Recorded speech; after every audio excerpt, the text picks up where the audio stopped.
ఆధ్యాత్మిక ప్రేక్షకులకు, ధార్మిక శ్రోతలకు మా సుప్రభాతం అఫీషియల్ ఛానల్ వారి శుభ స్వాగతం.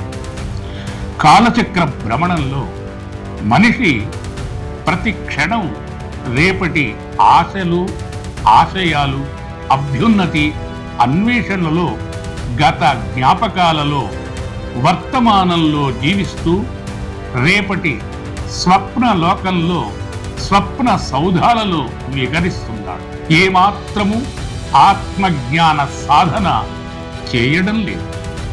ఆత్మజ్ఞాన సాధన చేయాలనే తపనతో, భావనతో వేదవేత్త, బ్రహ్మవేత్త వేదవ్యాస మహర్షి గారు మన వేద, పురాణ, ఉపనిషత్, కావ్య, వాంగ్మయముల ద్వారా ఉత్తమమైన ఆత్మజ్ఞాన మార్గములను మనకు ప్రబోధించారు, అనుగ్రహించారు, ఉపదేశించారు.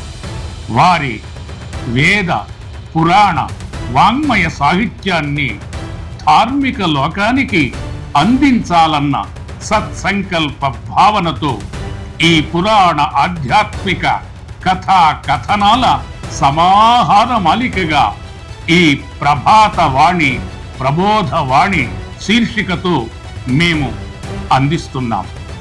ఈ ఆధ్యాత్మిక విజ్ఞాన సాహిత్యాన్ని మీరు ఆస్వాదించండి, ఆలకించండి. ఈ విజ్ఞానమును ధార్మికాసక్తులకు అందించండి. మాకు మరింత ప్రోత్సాహాన్ని అందించండి.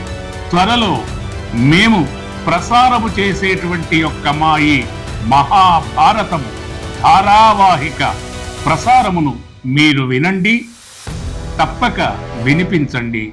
స్వస్తి, ధన్యవాదములు.